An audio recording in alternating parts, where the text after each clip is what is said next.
Hey guys, welcome back. It's Four Towers Films and Doug 218. What's going on? Masterchef Season 10, Episode So 10. Can you believe we've hit 10 episodes already? No, it seems to have gone really quickly. It seems like it just started. Too dang quick. You know? What about you guys? Do you think it's gone really fast? It seems like it started last week or something, and I would assume we're about, midway through almost by now. Although there's still a lot left. Yeah. There's still a lot of contestants left, unless they're going to do double and triple home. Maybe. I don't know. Well, guys, love is in the air. It is another team challenge, and this one was Jerron, the winner from last season's Masterchef's wedding. And another first, the wedding's actually in the Masterchef kitchen. They've gone to where they've had the wedding before, but now this is the first time they've actually had it in the Masterchef kitchen, which is interesting. Most people don't get to actually see the Masterchef restaurant, right? We see the kitchen. We see later episodes when the chefs, the battling chefs in the finale go in and present. Mm-hmm. But to actually see the seating area where all the guests are... Well, yeah, because they don't use it that much. No. I mean, it's kind of interesting. They do it once in a while, they do a restaurant kind of setting or something, or when they've done a birthday party or something like that. That's when they'll open it up. But they don't tend to do it much. It's usually, like you said, the finale. Yeah. When the chefs and they bring their dishes back there. So it's interesting to see when they open that up, and especially for a wedding. And it's a beautiful space. Oh yeah. This season's MasterChef complex is beautiful. Yeah, they seem to have renovated it or something this year. It looks different. It looks more posh. Yeah, it does. Maybe because it's the 10th season, but it does. It does look a lot more renovated than that this year. Even their stations look more elevated or something. And with Gordon Ramsay as an executive producer, you know there's going to be money, dollars. And 10th season, right? Yeah. So they choose the two team leaders or team captains. One was Bree for the blue team and Wuda for the red team. And I think because, again, they did really well in the last challenge. And they're both pretty excited because they wanted to show off what they could do. They hadn't been team captains Exactly. yet, and they got to choose their own team. Bree did it more of... From the aesthetic. She wanted a beautiful plate. And so she picked really good cooks, but ones that also knew how to plate very well. And it was actually a good mix, really, what she did. It was smart what she did. Buddha wanted all strong chefs. Well, the only Achilles heel that Brie had, she had Suba. Right. Yeah. And he did cause a little problems, but it's not like they didn't overcome it. Especially with... they had him doing a red wine reduction and stuff, and... Oh, yeah. Remember? And he kept tasting it. And Gordon's like, what the sod are you doing? You keep this up, you're going to be drunk. Stop it. It almost looked like he was a couple times, I must say. So the teams had two different dishes, which is something else that's different, because usually they do the same dish so that they can compare how well they did. But they actually had two different dishes. The blue team had a steak. Filet mignon. And I think greens. And I think they used a potato. Yeah. And then the red team did lobster. And it had a stuffing and greens as well. But so that was different. It was a good idea so that they're not eating two steaks, two lobster, you know. Brie was very much more organized. I thought. She was. She was actually good. She knew how to delegate, and she was talking to everybody. Always checking in. Right. Wuda just... Well, except for the first. Because at first when they were planning, remember? When they were planning out exactly how they wanted to do their dishes, there was a bit of a problem with Renee and Nick, I think his name is, about doing the meat. And Renee was saying, this is the second challenge. She does meat. She's used to doing meat. She's that's my thing. That's my thing. And she's like, They kicked her off the last one. They kicked her off the last one, and they lost, and now they're trying to take the steak from her too. And she had actually a good idea, because she was saying, don't tie them, because they were tying them, and that was kind of, I think Nick, or I think his name's Nick. You just don't see him enough. Like, they don't focus on him enough to really remember. It's true. And so they were doing that. And she said, no, don't do that with, like, they're like this big, And that's actually what Gordon had said. And she's like, that's what I said. Well, because they had to create a plate for the judges to taste. And right. Gordon found a piece of string. A string. And as we know in Gordon's colorful language, he's like, what the? And he actually threw it. He goes, what is this, to floss my teeth? He actually, because it was also raw or rare, and he actually threw the steak. The best line. He also did that with the lobster too. The best line was, "It needs a field. It's still mooing." Yeah, it was pretty rare, let's face it. But and they were also kind of arguing a little bit about seasoning, because the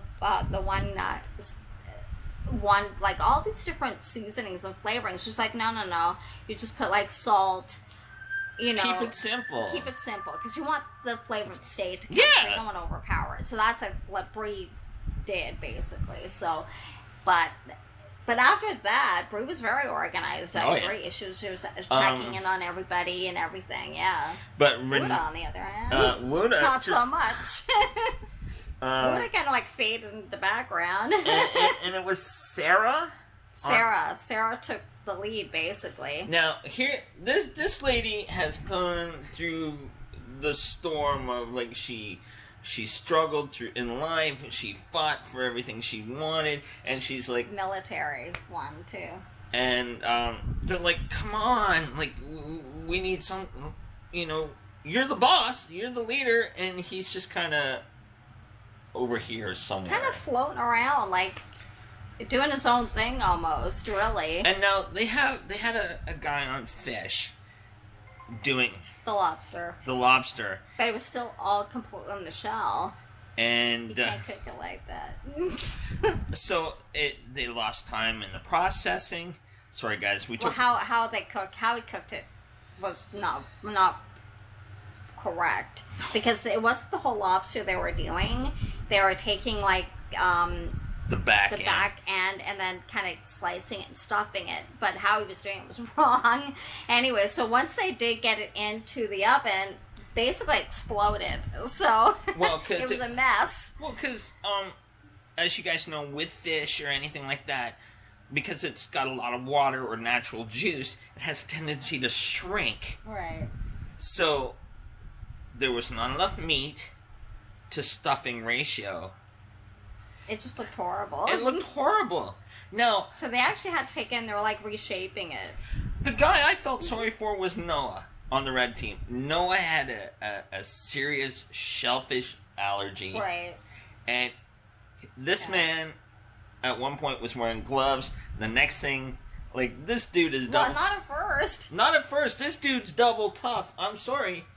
Because they wanted him to come in and start reshaping and restuffing the lobster, and so he wasn't thinking, and he's doing it without gloves on, and his mouth and tongues are tingling, and oh crap, it's shellfish. He did have an EpiPen with him. We didn't see him use it. I guess maybe he didn't have to, but then he put gloves on. So like that can be life threatening. That's tough, man. For this. So I give him kudos all day long for that. Because you could have said, I'm kind of allergic. No, I'm not doing that. So they got... It was just a cluster of mess, Yeah, the red team seemed very disorganized. And Wuda had no clue what was going on. Well, they had him doing the red wine reduction, and he's drinking it, and then they wanted him to, and then of course at one point, Gordon actually had to step in on the blue team because they're so far behind. The steak was rare and all this kind of stuff. So Gordon actually stepped in to the blue team, and he's like, after they cooked this the steak. I have no idea what Buddha was doing, so Gordon's trying to get past him, and Buddha's just kind of standing there, and Gordon's like, "Get out of the way!" No, not Buddha was on the red team. That was Suba. Suba. Suba, the human lamppost. Suba. Sorry. Yeah. And so Gordon's like, "Get out of the way!" So they Buddha almost seemed to have checked out a little bit. Well, you maybe he had some of Suba's red wine reduction. So they finally get to service, right? And it looked like kind of a 50-50 kind of thing. Some people like the blue, some people like the red. For a while, it looked like more people liked the red. Yeah. Like at first, because both Garon and his wife liked the red. Actually, we saw the wedding. I don't know if it's a real wedding because Gordon performed it. And it was like really short. So I don't know if it was a real wedding or if they just staged it. I have a feeling it wasn't a real wedding, but that was like we said. Do you? Let's see. Now you're married. Yeah, exactly. Really. And is Gordon actually ordained to do weddings? I don't know. I haven't heard. And Joe played the wedding march on the guitar as they walked in. And like, it's mostly like former contestants, so not their friends and family. Well, I think their parents were there, but I don't know. I have a feeling it was mock wedding, but anyway. But it looked like a lot of them actually at first like the red one, and then you start seeing ones liking the blue. And so it finally came. They brought all the chefs out. To meet everyone, and then Gordon laid it down. It actually ended up being the blue team who won. Imagine that. So Red has the pressure test, which is tonight's elimination challenge, and it seems to be like a barbecue, which is something that's also another new thing that they've done. Yeah, that's a first. Because it's normally like a pressure test, so I guess it's a new spin on the pressure test. So that should be interesting to see. And that is tonight's episode, and we will recap that for you tomorrow. Well, that is all for today. If you liked it, give it a thumbs up. Don't forget to subscribe and hit the notification bell over there so that you know when we upload. And you get to hang out with. Huh? And they'll get to hang out with us again. Lucky you, right? See you then, guys. Have a great day. Bye, guys. Bye.